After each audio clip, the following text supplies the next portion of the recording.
ये मौजूदा मुख्यमंत्री सम्राट चौधरी जी भी कह चुके हैं।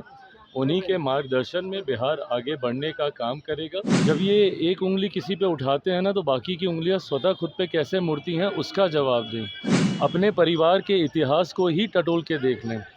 आदरणीय लालू जी के जेल जाने के बाद किस सिलेक्शन के माध्यम से अगले मुख्यमंत्री का चयन किया गया था। बिहार की राजनीति में मुख्यमंत्री के चेहरे और नेतृत्व को लेकर छिड़ी जंग अब निजी हमलों और इतिहास के पन्नों तक पहुंच गई है।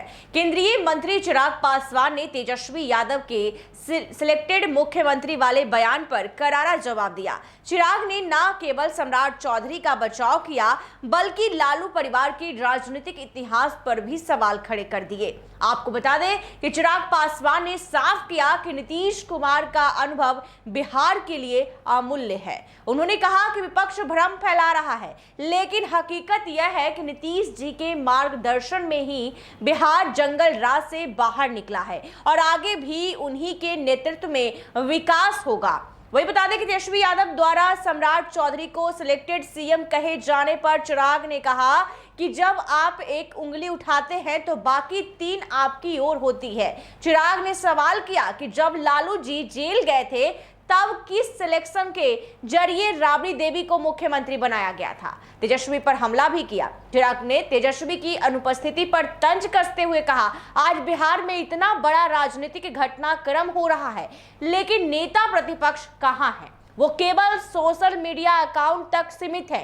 राजनीति एसी कमरों में बैठकर नहीं, जनता के बीच रहकर की जाती है। वे बता दें कि विपक्ष भ्रम फैलाने के सवाल पर बता दें कि साफ तौर पर कहा कि विपक्ष जो है भ्रम फैला रहा है, लेकिन मुख्यमंत्री जी के अनुभव का लाभ हम सभी को मिलेगा। जहां तक सिलेक्शन की बात है, सम्राट जी को गठबंधन के जनप्रतिनिधियों ने सर्वसम्मति से चुना है। तेजस्वी जी को दूसरों पर उंगली उठाने से पहले अपने परिवार का इतिहास देख लेना चाहिए। आगे क्या कुछ कह रहे केंद्रीय मंत्री चिराग पासवान, सुनिए।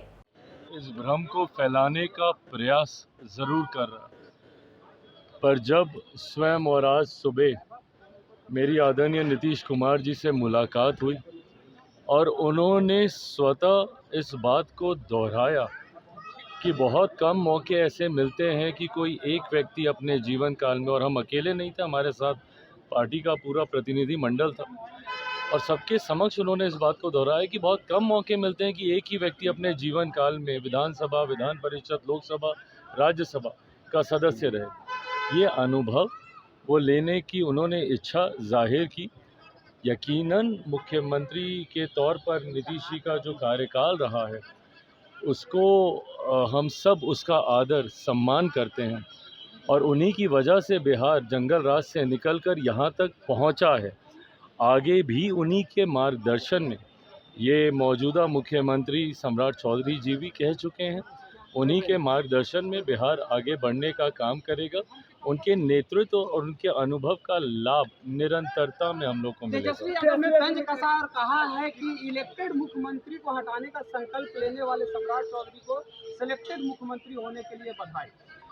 जब ये एक उंगली किसी पे उठाते हैं ना, तो बाकी की उंगलियां स्वतः खुद पे कैसे मुड़ती हैं उसका जवाब दें। अपने परिवार के इतिहास को ही टटोल के देख लें। आदरणीय लालू जी के जेल जाने के बाद किस सिलेक्शन के माध्यम से अगले मुख्यमंत्री का चयन किया गया था।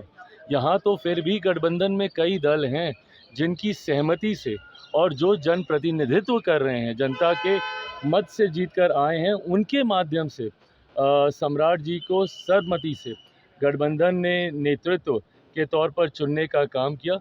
विपक्ष इन विषयों पर उंगली उठाने की बजाय हम लोगों के कार्य को बताएं। जैसे हम आज उनके कार्य पे सवाल उठा रहे हैं, इतनी ही बिहार की चिंता अगर नेता प्रतिपक्ष को थी तो आज वो बिहार में क्यों नहीं है। इतना बड़ा राजनीतिक घटनाक्रम आज हुआ है और वो सिर्फ एक्स अकाउंट पर बैठे खेल खेलने का काम कर रहे हैं। क्यों नहीं वो ग्राउंड पे रह के इन सारे विषयों को उठाने का काम कर रहे हैं। इतनी सहूलियत की राजनीति एसी के कमरे में बैठकर करने से काम नहीं होने वाला। तो आपने सुना कि केंद्रीय मंत्री चिराग पासवान ने किस तरह से तेजस्वी यादव के एक प्लेटफॉर्म के माध्यम से सिलेक्टेड वाले बयान पर साफ तौर पर हमला बोला है और कहा है कि जो है सम्राट चौधरी को सर्वसम्मति से जनप्रतिनिधियों के द्वारा चुना गया है और जिस तरह से मुख्यमंत्री नीतीश कुमार के नेतृत्व में ही बिहार का विकास आगे भी होगा और नीतीश कुमार ने जिस तरह से उनके पिताजी के कार्यकाल में जंगल राज से बिहार को निकालकर आज कानून के राज और सुशासन की राज जो है स्थापित किया है, तो इस तरह से नीतीश कुमार और कोई भी पर उन्हें टिप्पणी नहीं करना चाहिए। आज देखिए कि इतना बड़ा बिहार में जो है बड़ा दिन था, लेकिन तेजस्वी यादव एब्सेंट है यानी अनुपस्थित है और सिर्फ एक प्लेटफॉर्म के माध्यम से ही वो एक्टिव है।